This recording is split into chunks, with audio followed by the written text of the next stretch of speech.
Un virus assez complexe. Au Sénégal, vous le savez, de nouvelles mesures ont été prises par le gouvernement après évaluation de la riposte engagée depuis bientôt 6 mois. Avec nous sur ce plateau, le médecin général de brigade Mame Thierno Dieng, professeur titulaire des universités, notre invité, et le directeur de l'hôpital principal de Dakar. Bonjour mon général et merci beaucoup.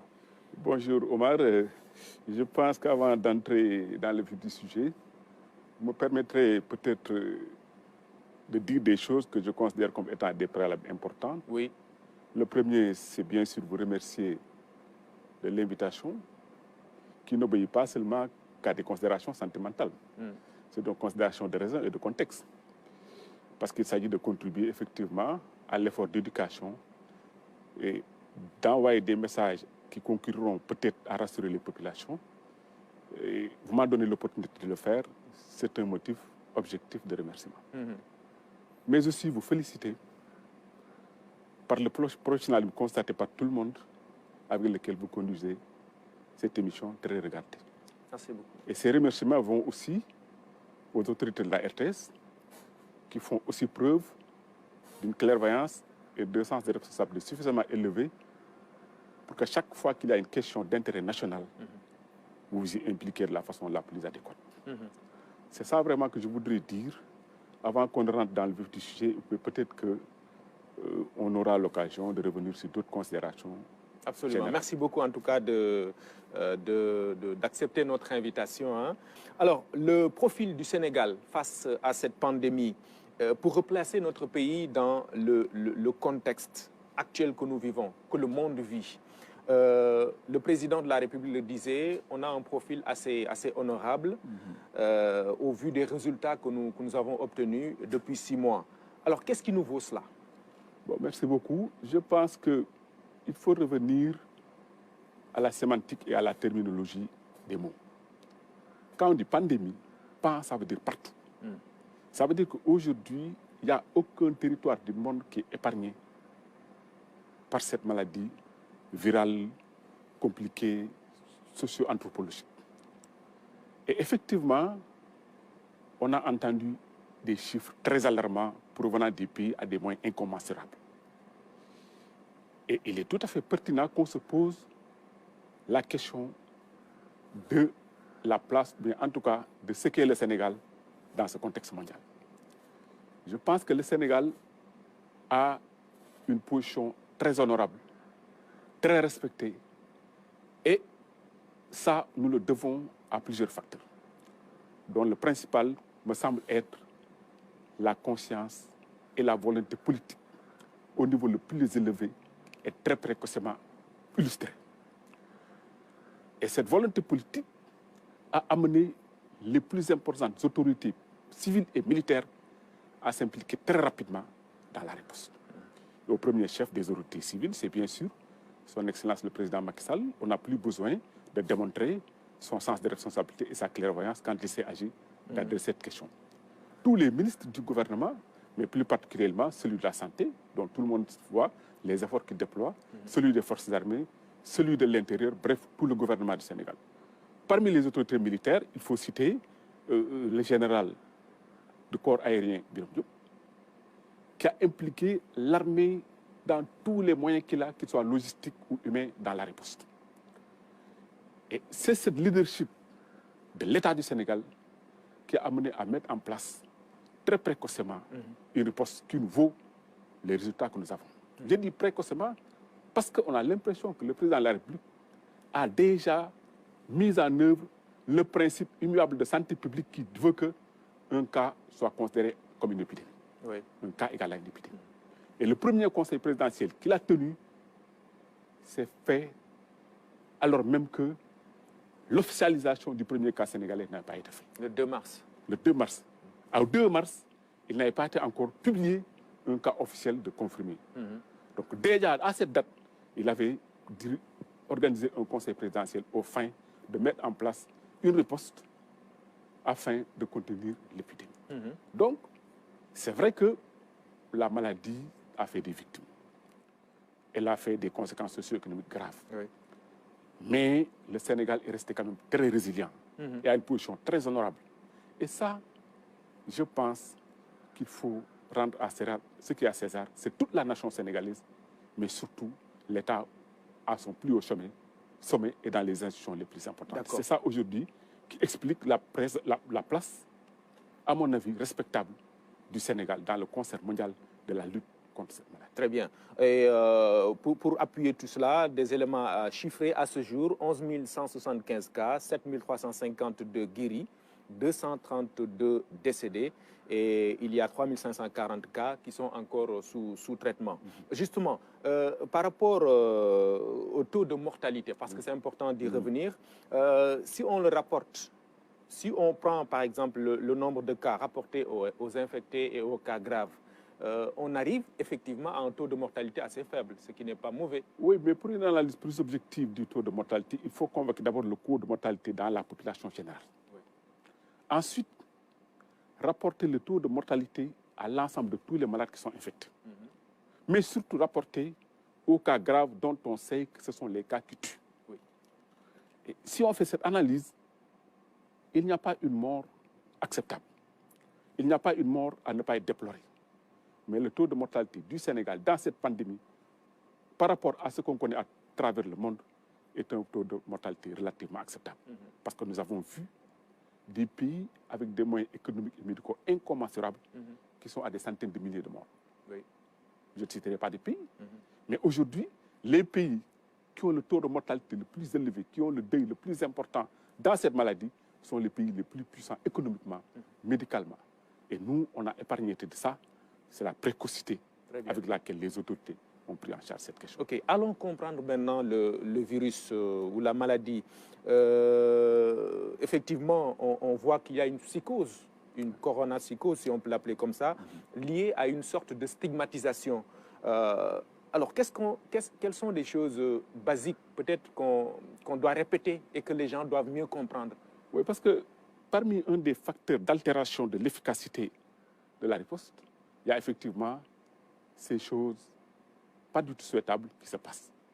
Coronaropsychose, stigmatisation, refus, oui, déni, refus. Tout ça me semble être lié peut-être à une insuffisance de compréhension des fondamentaux de cette maladie.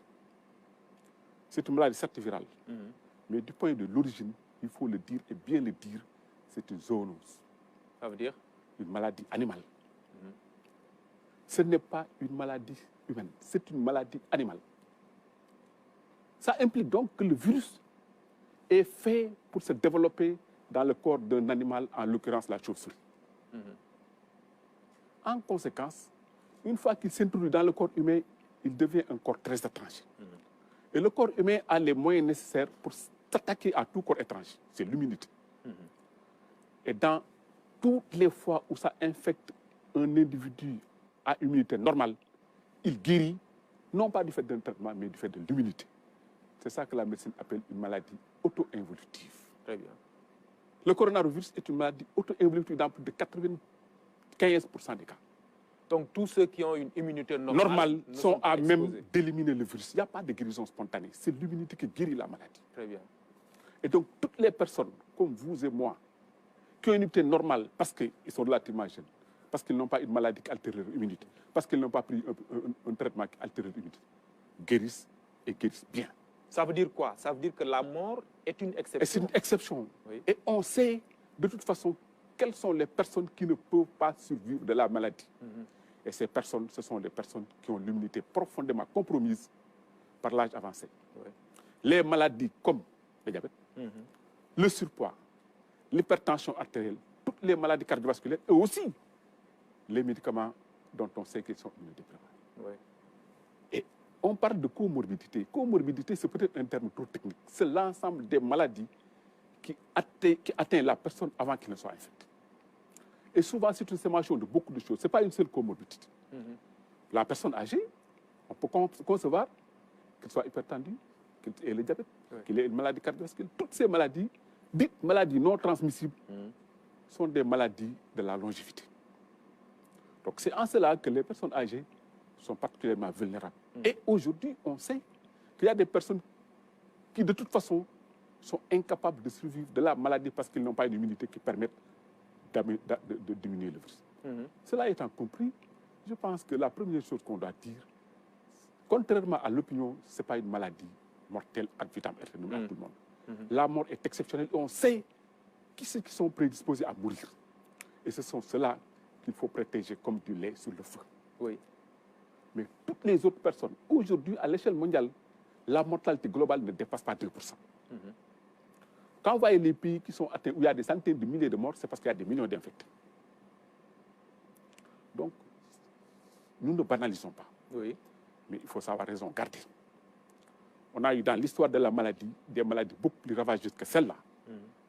Donc, que les gens gardent leur calme, qu'ils soient rassurés. C'est d'autant que l'État a mis tous les moyens possibles pour leur venir en aide jusqu'à l'aide socio-économique. Oui. Ce n'est pas seulement une aide organique au sens de la prise en charge de la maladie. On s'est intéressé même à leur vécu quotidien, les conséquences sociales de la maladie en venant à leur secours. Tout ça devrait contribuer à rassurer les populations pour qu'il n'y ait pas de coronavirus, pour qu'il n'y ait pas de stigmatisation, pour qu'il n'y ait pas de délit. Parce que nous aussi, ce que nous faisons à des règles, nous n'avons pas le droit et le pouvoir de contraindre quelqu'un à se soigner. La médecine est quelque chose de librement consenti. Donc les gens qui sont résistants à venir à l'hôpital, ce n'est pas souhaitable. Mais nous aussi, on ne peut pas les attacher pour leur dire « venez vous soigner ». Oui. Je pense que ce que nous sommes en train de faire pour contribuer à faire accepter aux populations la réalité de la maladie, d'avoir les comportements attendus en termes de prévention et de traitement. Et de ne pas avoir peur d'aller dans les structures hospitalières. Ils devraient avoir peur de ne pas aller dans les structures médicales.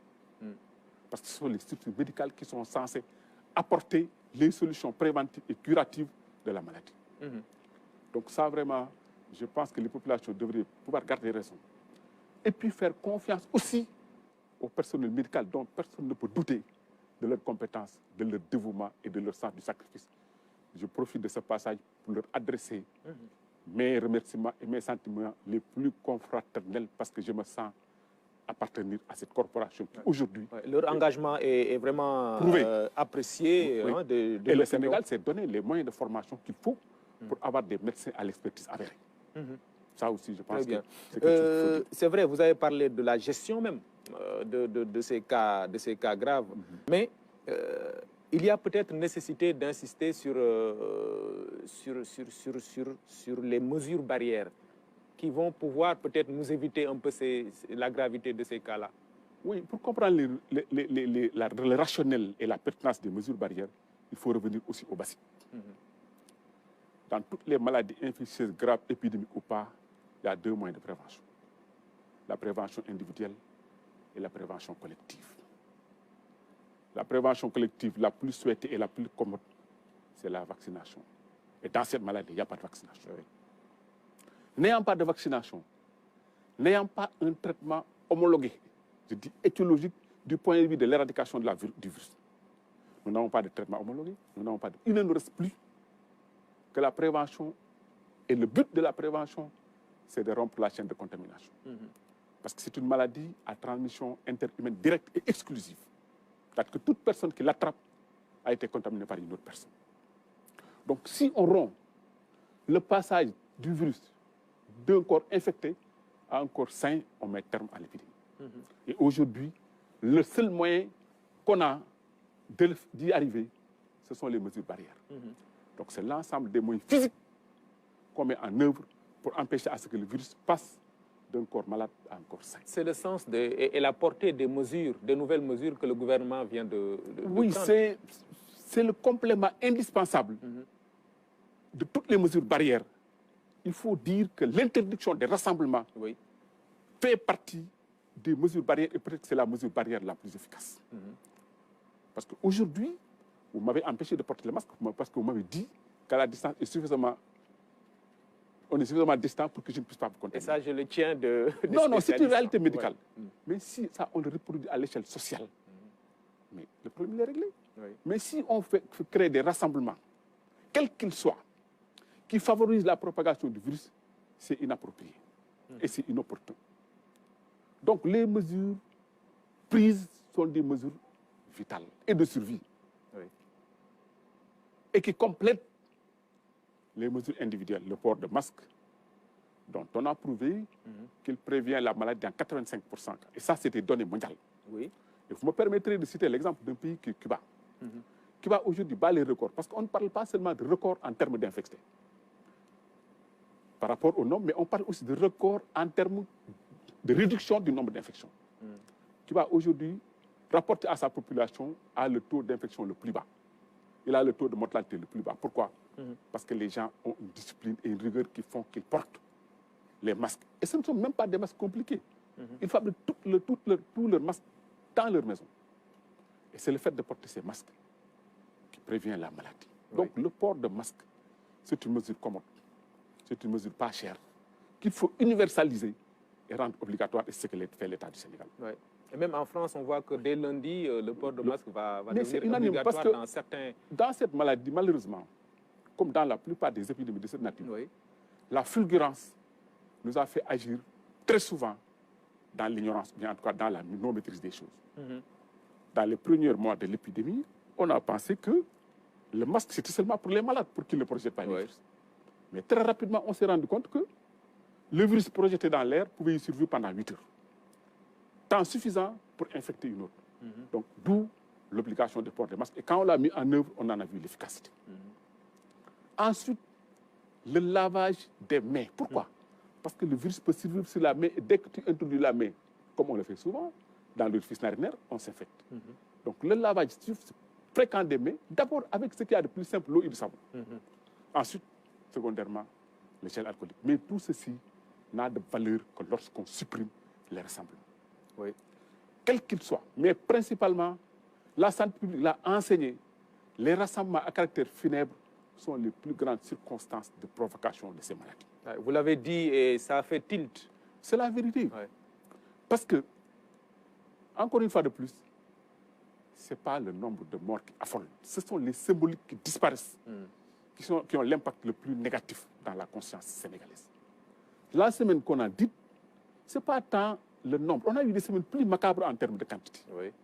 Mais cette semaine a été plus macabre en termes de disparition des symboles de la société, que ce soit religieux ou des grandes personnalités de la société civile. Et forte est de constater que ces personnes se sont contaminées directement dans les cérémonies funéraires, à Inala elle-même, ou bien en envoyant un représentant qui ramène la maladie dans le foyer. Et ça, je ne l'ai pas inventé. La science, ce sont les faits. Les faits sont que, quand on a fait la traçabilité à l'hôpital principal, ce sont ces conclusions-là auxquelles nous avons abouti et qui, heureusement, ont amené les autorités à interdire les levées de corps. Dès que je suis sorti du conseil, j'ai pris une note pour interdire les levées de corps à l'hôpital principal pour quelques personnes qu'elles soient. C'est fini maintenant? C'est fini. L'hôpital principal, il n'y aura plus de levée du corps jusqu'à nouvel ordre. Donc, il y a une question de survie nationale. Mais c'est une situation assez complexe quand même pour une société que nous savons, avec ses réalités. Je ne vois pas de considération. Je veux dire, une grande question est maintenant aujourd'hui de faire comprendre à l'opinion cela. Non, parce que c'est simplement que les gens comprennent qu'aujourd'hui, je ne vois pas une considération sociale qui doit être au-dessus de la nécessité de préserver l'intégrité et la survie des populations sénégalaises. Il n'y en a pas. Il n'y en a pas. Partant de ce fait, les gens devraient comprendre que c'est un sacrifice transitoire qu'on leur demande aux fins d'épargner des vies innocentes, comme les vieilles personnes, les gens malades, qui, en fait, souvent, sont des victimes passives de l'infection parce qu'on leur a amené le virus. Et ça également, je pense que c'est des choses qui méritent d'être dites pour que la conscience nationale sache qu'elle a plus que jamais les mesures qu'il faut pour lutter elle-même contre cette épidémie. D'accord. Alors, tout à l'heure, vous l'avez fait remarquer avec pertinence, tous ceux qui ont une immunité normale ne sont pas... Guérissent carrément. Oui. Mais ils sont potentiellement infectés. On a pris l'exemple des jeunes. Et on parle même des cas asymptomatiques qui sont et qui seraient les plus nombreux aujourd'hui. Parce que, Omar, dans cette maladie, il y a 2 à 3 choses. La première chose, c'est l'agent qui infecte. La seconde chose, le corps qu'il infecte et les lésions qu'il provoque dans le corps. Donc, il y a le virus et il y a les altérations qu'il a provoquées dans le corps. Guérison, ça veut dire guérison virale, le virus a été éradiqué. Guérison sur le corps parce qu'il y a une restriction ad integrum de toute l'anatomie du corps humain. C'est ça la guérison. Et les gens qui ont une immunité normale n'ont rien de ça. Au bout de 5 à 7 jours, on les teste, l'organisme a éliminé le virus a été incapable de provoquer un quelconque dégât. Mais ils auront attrapé le virus, ils auront été infectés. Ils auront été infectés, oui. mais leur immunité a tellement été compétente qu'elle a éliminé le virus. Donc c'est au moment où ils sont infectés qu'ils deviennent un risque pour la famille. Exactement. Oui. Parce que les asymptomatiques sont peut-être moins contagieux que les symptomatiques, mais ils sont contagieux. C'est ça. Donc si on teste les asymptomatiques, ce n'est pas pour les soigner, c'est pour les extraire de la société, pour qu'ils ne transmettent pas le virus à d'autres personnes. Donc les asymptomatiques et les personnes qui n'ont pas de gros signes, quand on les amène à l'hôpital, ce n'est pas dans un but de traitement, c'est dans un but d'isolement. Donc ce qu'on s'appelle les centres de traitement ne sont pas des centres de traitement, ce sont d'abord et avant tout des centres d'isolement. Parce que de toute façon, il n'y a pas de traitement homologué et que même les gens à immunité normale n'ont pas besoin d'un traitement. Ça aussi, il faut que les gens le comprennent. Ça évite les catastrophiques automédications. Et ça, c'est un fait très, très prégnant ici au Sénégal. Aujourd'hui, les gens se mettent à boire tout et n'importe quoi, alors même qu'ils n'en ont pas besoin parce qu'ils ont une immunité normale et que de toute façon, même s'ils s'infectent, ils guérissent. Et à l'heure actuelle, la science de l'essai thérapeutique qui a pour rôle de valider les médicaments n'a encore validé aucun médicament dans le sens de la démonstration de l'efficacité, mais aussi de l'innocuité. Parce qu'un traitement, c'est toujours un gain et un risque. Y compris le fameux Artemisia, là. Oui. On n'a pas dit que c'est efficace. On a dit qu'on n'a pas la preuve de l'efficacité. Et la science, ce n'est pas l'instrumentation, ce n'est pas la discipline. C'est la démarche qui se base sur des faits. Et les faits n'ont pas encore prouvé que ces médicaments sont efficaces et pas dangereux, quels qu'ils soient. Je ne rentrerai pas dans le débat, c'est des principes scientifiques qui gouvernent une discipline qu'on appelle l'essai thérapeutique, qui valide aujourd'hui les molécules dans un but thérapeutique. On a dépassé l'ère de la pratique médicale où c'est l'opinion des patrons qui détermine les traitements. Ce n'est pas parce que je suis le meilleur dermatologue que je dis qu'il faut traiter ça. Il faut que j'apporte la preuve que ce médicament est efficace. Et cette preuve n'existe dans aucun médicament pour ce qui concerne cette maladie. Mais rien n'empêche de faire des recherches, d'essayer. Non, c'est ça. C'est ça qui doit appeler à faire de la recherche, mais en étant scientifiquement honnête. D'accord. Et en obéissant à des critères universellement définis de validation des traitements. C'est ça que les anglo-saxons appellent l'evidence-based medicine, la médecine basée sur le niveau de preuve. On ne doit pas prescrire un médicament pour lequel on n'a pas la preuve de l'efficacité et de l'absence de danger. D'accord. Et ça, c'est un principe qui gouverne toute la thérapeutique médicale. Très bien. OK, c'est bon d'en savoir. Maintenant, évidemment, on le dit, on le répète, il y a nécessité de préserver la santé publique, mais aussi de sécuriser l'économie du pays. Et c'est le sens de ce concept « vivre avec le virus ». Qu'est-ce qu'on doit mettre là-dedans? Oui, parce que, effectivement, on est dans un contexte où il y a un besoin de ressources additionnelles pour traiter une maladie dont la survenue est imprévisible et qui demande beaucoup de moyens. Partant de ce principe, on ne devrait pas pouvoir arrêter de travailler. Parce que si on ne travaille pas, on n'a pas les ressources.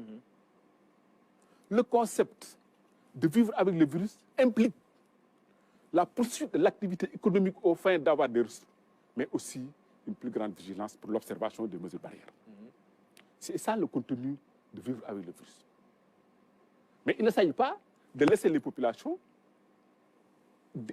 décimées par le virus. Il s'agit de continuer nos activités pour avoir des moyens d'adresse aux problèmes et de rester vivants et bien portants. Donc, ça implique, comme l'État l'a fait, une plus grande vigilance, une plus grande rigueur, une grande application de toutes les mesures barrières, y compris les rassemblements. Très bien. Alors, aujourd'hui, mon général, si on essaie de corréler la riposte du Sénégal qu'on a débuté depuis près de 6 mois, qu'est-ce qu'on doit retenir en termes de stratégie? C'est vrai, vous avez expliqué l'importance des mesures barrières, des choses basiques à connaître sur le virus, mais si on prend ces mesures-là, c'est qu'à côté, il y a aussi un dispositif qui doit nous aider à stopper la chaîne de contamination. Aujourd'hui, évidemment, dans les commentaires, on parle de failles dans la stratégie de riposte. Vous l'acceptez? Oui. Non, il n'y a pas à proprement de failles. Parce qu'il y a peut-être qu'il y a des choses à améliorer. Oui. Mais parler de failles au vrai sens du terme me semble exagéré. Maintenant, pour revenir au cas de la gestion d'une épidémie de cette nature en général, le Sénégal n'a rien à apprendre de qui que ce soit. Parce que l'histoire de la médecine nous apprend que le Sénégal est un pays pionnier en termes de santé publique, en termes de formation des médecins. Et aujourd'hui, notre système de santé publique est envié à l'échelle mondiale. C'est une référence. C'est une référence. Et les gens qui l'ont conçu, théorisé, mis en œuvre sont vivants, ils sont dans ces pays. Et c'est pour l'essentiel des médecins militaires. Ça me permet aussi de rendre un vibrant honneur à tous nos maîtres, civils ou militaires, dans la perpétuation de la compétence médicale dans ce pays. Le système tel qu'il fonctionne a été le fait des médecins militaires qui sont là à Dakar. Les premiers enseignants de la faculté de médecine, tout le monde confondu, étaient des médecins militaires. Et donc, on a un système qui a prouvé sa capacité à adresser des épidémies de cette nature. S'il y a une amélioration, s'il y a des améliorations à porter, c'est d'abord l'implication de tout le système dans la lutte. Parce qu'on dit implication communautaire. Communautaire, c'est une connotation démographique. La territorialisation de la lutte à toutes les étapes est une donnée géographique qui est conforme même avec la philosophie du PS. Ça veut dire quoi concrètement, territorialisation? Il faut que qu'est-ce qu'il faut faire? tous les échelons du système jouent le rôle dans la riposte. La case au village, le poste de santé dans les arrondissements et les sous-préfectures, le district dans les départements ou dans des zones qui ont l'équivalent de prime à qui on a donné un district, la région, ensuite le niveau central. Et aujourd'hui, s'il y a une rectification à appliquer, c'est l'intégration totale de ce système et le doter des moyens qu'il faut faire pour porter les diagnostics. Isoler les asymptomatiques et rendre possible le traitement des cas graves. Et ça, le système le fait déjà. Peut-être qu'il y a à apporter. Il y a aussi, je pense, une plus grande inclusivité.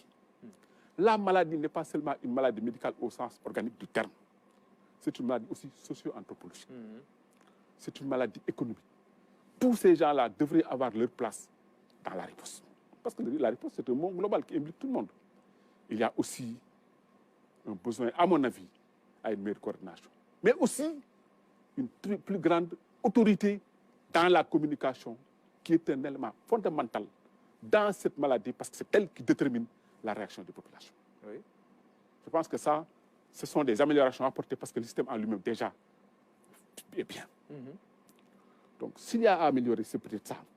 La territorialisation, l'inclusivité, la coordination et une meilleure maîtrise et une meilleure organisation de la communication. Mais cette territorialisation-là dont vous parlez, ça implique les personnels et les structures dans leur ensemble, à l'échelon territorial. Mais à côté, peut-être il y a besoin de, vous l'avez dit d'ailleurs, de sensibiliser, d'où cette adhésion de la communauté. Exactement. Quand on dit participation communautaire, c'est ça. C'est la population elle-même s'approprie le concept de la riposte et on les amène elle-même à promouvoir les gestes barrières, à l'accepter surtout. Maintenant, à côté de cet aspect démographique, il y a l'aspect géographique qui consiste en la territorialisation. Et ce n'est pas seulement une territorialisation factice, c'est aussi une territorialisation des moyens de diagnostic surtout.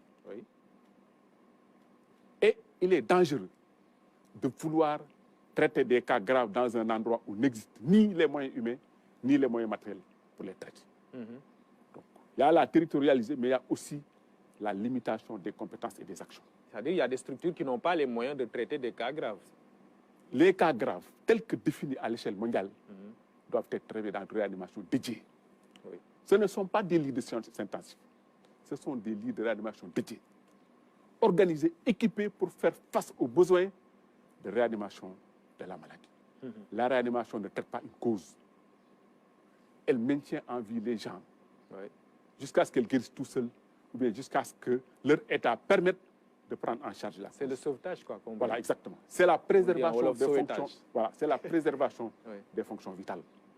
la respiration, le cœur, le cerveau, le sang. La réanimation préserve tout ça. C'est tout un ensemble.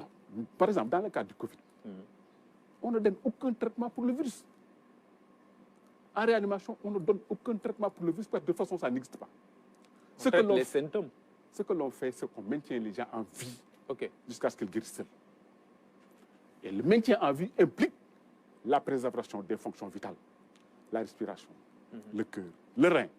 Et toutes ces fonctions sont altérées par une seule chose que les gens appellent l'hypoxie. C'est une insuffisance d'apport d'oxygène dans les organes. Et l'oxygène est le seul nutriment que tous les organes utilisent. On peut comprendre qu'après une longue période où ils sont privés d'oxygène, ils en souffrent.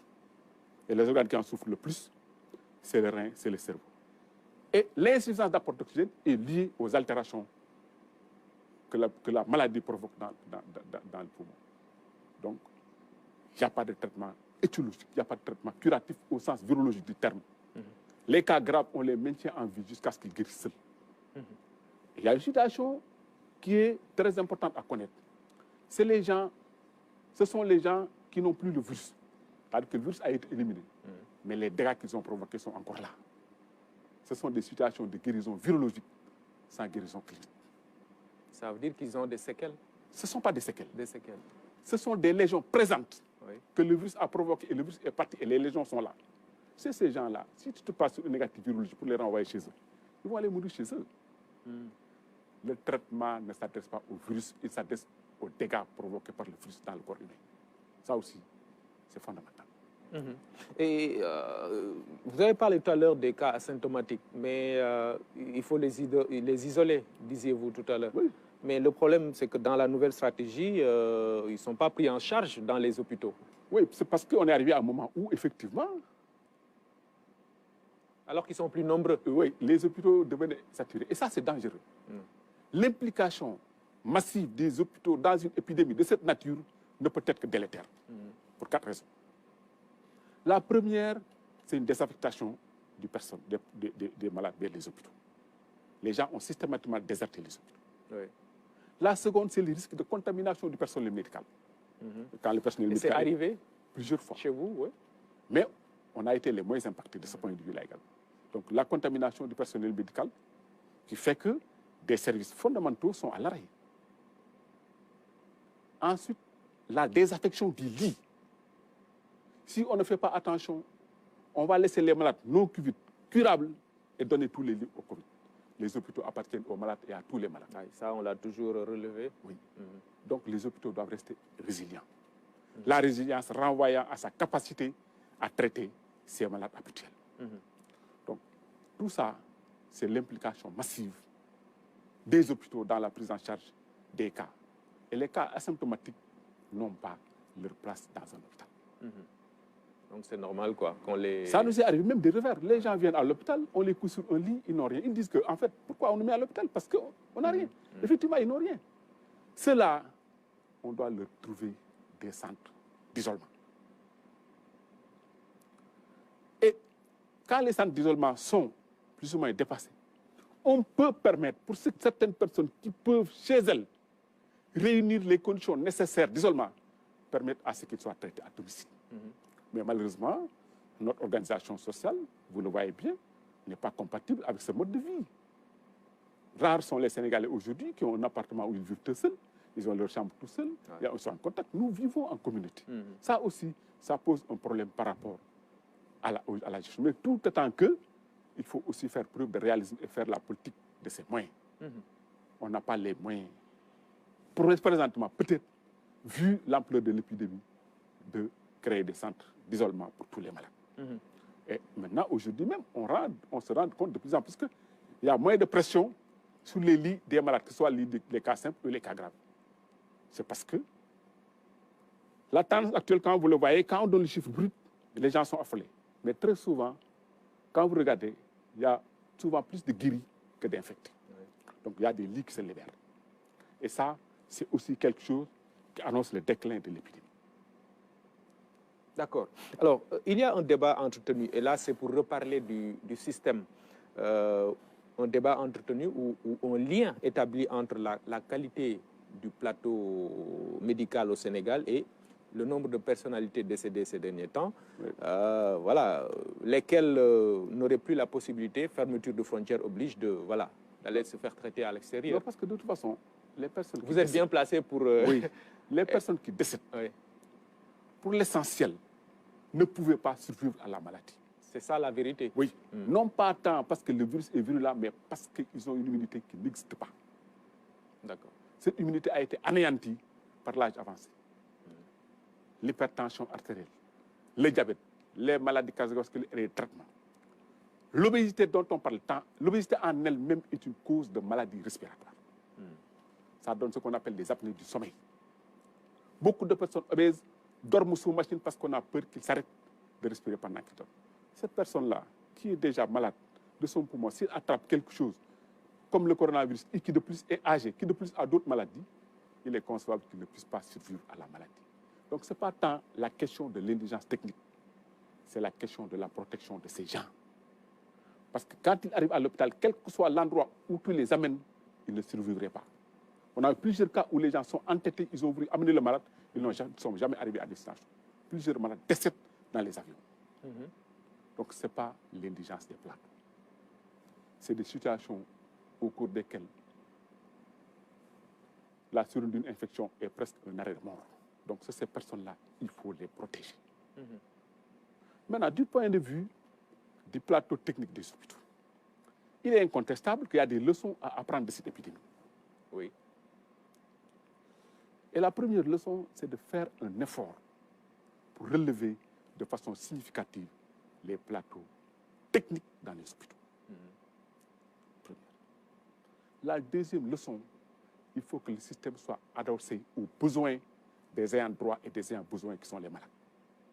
Et aujourd'hui, la transition épidémiologique veut que les malades transmissibles régressent au profit de celles qui sont dites non transmissibles. Tous les hôpitaux que nous avons ont été créés pour prendre en charge des malades transmissibles. Ces malades, l'hôpital principal a 140 ans.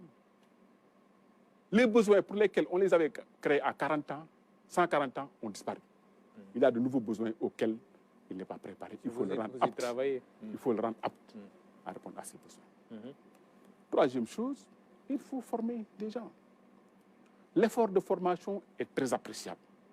Le Sénégal a contribué à former d'innombrables médecins, aussi bien pour le pays que pour le monde. Et partout où ils vont, les gens sont fiers parce qu'on leur a transmis les compétences telles que cela se doit. Mais ça, il faut le renforcer, le diversifier. Parce que rien, une chose est de créer des hôpitaux équipés, une autre chose est d'avoir des hommes à même de faire le travail attendu. Ça, je pense que ce sont des choses qu'on doit apprendre à l'épidémie. Mais par rapport à l'épidémie intrinsèquement, il y a aussi des choses qui me paraissent quand même relevées de l'urgence. Et ça, on va revenir à ce qu'on appelle la hiérarchie des moyens de diagnostic. Les moyens de diagnostic, ce sont les moyens qui permettent de reconnaître la maladie. La virologie te dit qu'il y a un virus. Ça, c'est les laboratoires qui le disent. Mais le diagnostic légionnel, qui est la capacité à identifier les dégâts provoqués par le virus, relève d'une autre compétence, et en particulier des imageries. Et l'outil aujourd'hui fondamental de diagnostic, de traitement et de suivi de ces malades, c'est le scanner. Et le scanner devrait être accessible partout où besoin est dans ce pays. Et un hôpital avec un scanner ne répond pas aux besoins, parce que le même scanner ne peut pas traiter des Covid et des non-Covid. Il faut être capable d'avoir un scanner dédié au Covid. Une fois que l'épidémie passe, on l'utilise à d'autres choses. La capacité à tester doit être aussi développée. Ça, c'est important. Et on a un moyen qu'on a utilisé pour éradiquer la tuberculose. C'est le GeneXpert, qu'on peut faire même dans n'importe quel district. Et aujourd'hui, il a été prouvé que le GeneXpert est aussi sensible et aussi spécifique que la PCR. Il faut la valider et le mettre en œuvre. Et donc ça, vraiment, ce sont des choses importantes. Il y a aussi à investir sur l'augmentation des lits de réanimation. Et quand on dit lit, ce n'est pas seulement les lits sur le malade se couche. C'est tout ce qu'il faut pour répondre aux besoins de traitement des malades graves. Le respirateur, les pousse-seringues, les aspirateurs, les anticorps, tout. Avec un appareil de dialyse au sein même de la réanimation. Parce que les malades meurent de deux choses. Les altérations pulmonaires et les altérations rénales. Donc il faut faire face à tout moment aux besoins de préservation de la fonction pulmonaire et aux besoins de préservation de la fonction pulmonaire, c'est une disponibilité permanente d'oxygène. Très bien. Mais tout cela nécessite la mobilisation de moyens, enfin financiers, parce que ça, c'est des moyens peut-être... oui, les moyens financiers, je pense que ne devraient pas être l'obstacle. Oui. Parce que l'État, au niveau le plus élevé, en particulier son Excellence, le président Macky Sall, il a mis à disposition les moyens appropriés pour que les hôpitaux soient équipés de manière à ce qu'ils soient à même de faire face à la demande qui est une demande permanente. La seule demande pertinente, c'est celle de la satisfaction des besoins de traitement des malades. Très bien. Alors, mon général, il y a aujourd'hui, contexte obligeant, c'est une journée dédiée à l'arbre. Je sais que vous êtes un ancien ministre de l'Environnement, certainement outillé pour parler de cette journée, qu'on va aussi prendre en rapport avec la pandémie Covid-19. Aujourd'hui, quel est le rapport entre l'environnement en tant que tel et voilà, ce virus-là qu'on vit? Merci de cette question très pertinente. Je vais y répondre effectivement avec mes séquelles du ministère de l'Environnement. Oui. Et pour cela, il faut convoquer l'histoire. L'histoire de la médecine a été scandée par des pandémies récurrentes. Non seulement elles surviennent, mais elles se répètent. Le choléra, ça a été une pandémie, on en est à la 7e pandémie. Le sida, on n'a pas encore vaincu. Le Ebola est passé par là, maintenant le corona. Ces pandémies, pour l'essentiel, sont des zoonoses. Une zoonose, c'est une maladie animale. Comment ça se fait qu'une maladie animale arrive dans les agglomérations humaines? C'est la déforestation. La déforestation? Oui. Parce qu'en déforestant, on détruit les habitats naturels de ces animaux, et ces animaux n'ont pas d'autre recours que de venir dans l'agglomération humaine. La chauve-souris qui porte le virus, coronavirus, qui est son hôte naturel, est une chauve-souris forestière. Quand on a détruit la forêt, c'est venu dans l'espèce. Le sida, le premier animal qu'on connaît porteur du virus du sida, c'est un singe macaque du Congo. Les besoins de traces des rails ont détruit la forêt et le singe est venu de l'homme. Ils ont transmis le virus à l'homme et ça a subi des mutations jusqu'à donner le sida. C'est comme ça que le choléra est né dans les champs de riziculture de l'Inde. Le choléra est venu ici. Donc, toutes ces pandémies sont la conséquence directe et exclusive des perturbations très profondes que l'homme provoque sur l'équilibre des écosystèmes. Et ça s'appelle de l'anthropocentrisme.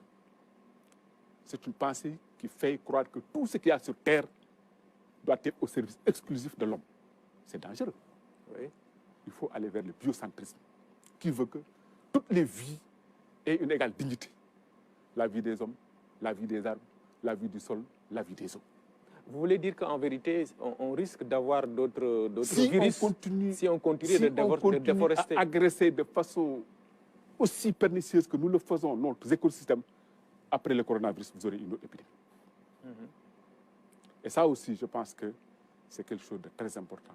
Ça doit nous ramener à la culture de la préservation de notre environnement et à la nécessité vitale de préserver l'équilibre de nos écosystèmes. Et donc la reforestation, les plantations d'arbres... La reforestation aujourd'hui est le moyen le plus efficace de prévention primaire des pandémies. Quand on dit prévention primaire, c'est celle qui empêche à la survenue de la maladie.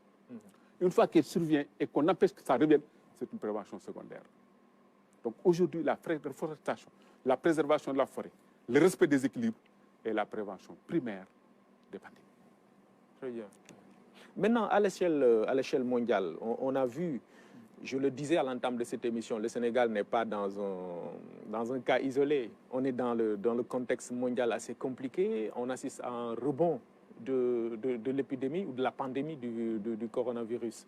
Enfin, la société sénégalaise elle-même n'est pas seule à ne pas... Oui, non, au Sénégal, je pense qu'il faut quand même humblement reconnaître que nous sommes performants.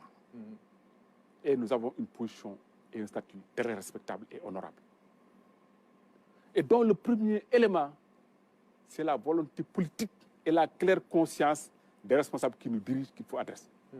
Là où il y a les catastrophes, ce sont les patrons et les dirigeants qui ont été les premiers à faire du déni. Je ne sais pas de pays.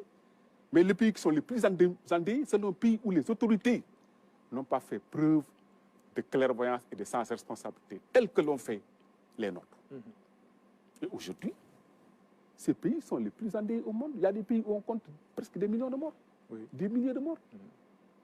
Quand on a une population en moyenne générale où il y a beaucoup d'obèses, beaucoup de maladies, et qu'on n'accepte pas les règles définies par la science pour lutter contre cette maladie, qu'on aboutit qu'à ces conclusions. Et le Sénégal n'est pas dans cet état. Encore une fois de plus, le Sénégal regorge d'une ressource humaine à même de dégager les pistes techniques sur lesquelles les autorités vont se baser pour prendre les décisions attendues. Et ça, c'est ce qui est fait. Aucun système n'est parfait. Nous sommes partis très rapidement dans une maladie où au début tout est inconnu. Et au fur et à mesure qu'on connaît, on s'ajuste. Pourquoi en Europe, les pays qui ont été les premiers massivement infectés ont eu autant de morts? En Italie, les gens sont morts comme des mouches. En Espagne, en France, pourquoi? Parce que les médecins ont agi dans l'ignorance. Ils ont traité des phénomènes qu'ils ne comprenaient pas. Tous les médecins savent que quelqu'un qui a une embolie pulmonaire, si tu l'intubes, il meurt. Ils ont intubé massivement les malades, ils sont morts. Mais ça, c'est après qu'ils ont appris et qu'ils sont réajustés. Sinon, on ne peut pas comprendre qu'ils passent de milliers de morts par jour et brutalement, c'est moins de ça. Parce qu'ils ont rectifié les erreurs. Et on doit apprendre de ces Il faut avoir l'humilité d'apprendre de ces erreurs, de reconnaître ses limites humaines. C'est la seule façon de progresser. Mais aussi adapter la prise en charge, la riposte. C'est ça que je dis. Parce qu'aujourd'hui, le contexte sénégalais n'est pas forcément celui de la France. Exactement. Chaque pays a ses réalités socio-culturelles. Chaque pays a son système. Chaque pays a ses compétences. Et c'est ça, cet ensemble-là qui détermine les résultats de la riposte. Et dans cet ensemble, le Sénégal ne me semble pas être le pays le plus mal loti. Absolument. Si je pose la question, c'est parce qu'ailleurs, on voit des manifestations, on voit est quand même, des populations qui refusent de se soumettre aux décisions prises par les autorités. Éthiques et diplomatiques. Mais dans le concert des nations, aujourd'hui, le Sénégal, si on peut l'expression, n'a pas à rougir devant quelconque pays. Absolument. Vous le voyez, les pays qui nous entourent, nos voisins immédiats, sont en train de nous appeler au secours. Et le président l'a dit. Et il a été suffisamment humanitaire pour dire qu'il faut les assister. Il faut les assister. Il y a des pays ici de la sous-région où ils ne sont même pas capables de faire un test. À force de traiter un malade. Nous, dès le début de l'épidémie, la capacité à tester était là. Parce qu'il n'y a pas la capacité à tester. On ne dit pas que la personne est malade. Donc, restons, il faut savoir raison garder. L'épidémie est grave. Mais c'est une gravité à relativiser. Le pays met en œuvre tous les moyens qu'il faut pour faire face à l'épidémie. Et les moyens les plus importants, pour moi, sont les moyens institutionnels. Et cela, les populations doivent... Cette dynamique, les populations doivent l'accompagner. Aucune personne aujourd'hui ne devrait se sentir totalement et intégralement à l'abri de ce virus. Nous sommes tous exposés. Absolument. C'est important. Nous devons tous prendre la maladie pour nous et nous protéger par les moyens qui s'offrent à nous. C'est d'autant que, je le répète, il n'y a pas un vaccin et je ne pense pas qu'il y aura un vaccin dans les 6 mois à venir. D'après ce qu'on connaît de la vaccinologie. Parce qu'il faut isoler la substance, il faut la fabriquer, il faut la tester, il faut mettre ça à l'échelle industrielle. Toutes ces étapes sont incontournables et prennent du temps. Il y a effectivement des molécules qui ont été isolées, qui ont peut-être prouvé leur efficacité. Mais ça, c'est une des innombrables étapes qui restent à satisfaire pour avoir un vaccin. Mais je suis sûr, comme nous l'apprend l'histoire de la médecine, on trouvera un moyen d'éradiquer cette maladie. Et si nous continuons à agresser l'environnement comme nous le faisons, une autre va venir. Très bien.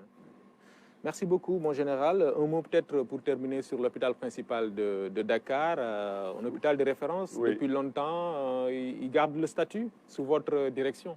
Oui, bien sûr. L'hôpital principal, effectivement, a un statut spécial. C'est un hôpital militaire du point de vue de la gestion. Mais du point de vue de l'offre de soins, c'est un hôpital public comme tous les autres. Il obéit à la loi 9003 qui organise les hôpitaux au Sénégal. Donc, même du point de vue juridique, mais surtout dans le cadre du Ebola, de coronavirus. L'hôpital n'est pas et ne sera jamais en extraterritorialité dans la lutte contre cette pandémie qui pose des enjeux de sécurité nationale. Et à ce titre, l'hôpital principal, dès le début, s'est mis intégralement dans le système. Ça parce que le président nous a fait confiance. Le ministre de la Santé, que je dois féliciter, a été le premier à avoir cru à l'hôpital principal et qui est venu nous voir. C'est comme ça que la première chose que nous avons faite, c'est d'apprêter une réanimation, parce que depuis le début, nous savions que la vraie épidémie hospitalière dans cette maladie, c'est la prise en charge des cas graves. Notre réanimation est organisée, dédiée totalement à la prise en charge des Covid. Et les Covid, ceux qui ont des réanimations non Covid, nous ne les avons pas laissés en rade. Nous avons récupéré une autre réanimation dans l'espace de l'hôpital. C'est en cela que nous sommes résilients. Parfait. Pour la prise en charge des cas simples, symptomatiques qui ne répondent pas aux critères de prise en charge domicile, nous avons dédié totalement le pavillon de Boufflers. Tous les moyens d'aide au diagnostic, et principalement les services d'imagerie, nous avons un scanner dédié exclusivement au Covid et qui fait des clichés 24 heures sur 24. Le service de biologie de même. Donc nous avons mis à la disposition de la réponse nationale tous les moyens que l'hôpital possède. Il faut reconnaître aussi que des moyens nous ont été donnés. Mais ces moyens ont été utilisés pour 3 choses. Renforcer les services de réanimation, protéger le personnel qui travaille et assurer la résilience de l'hôpital. Et aujourd'hui, il est aisé de constater que l'hôpital est en phase et totalement prêt à assumer ses missions, qui sont des missions de garant de la sécurité des ayants besoin et des ayants droit, qui sont les malades et les malades seulement. C'est tant mieux. Merci beaucoup. Merci. Mon général, le général de brigade Mame Thierno Dieng, professeur titulaire des universités, directeur de l'hôpital principal de Dakar. Merci, mesdames, messieurs, d'avoir suivi ce numéro de votre émission Point de vue. On se retrouve dimanche prochain.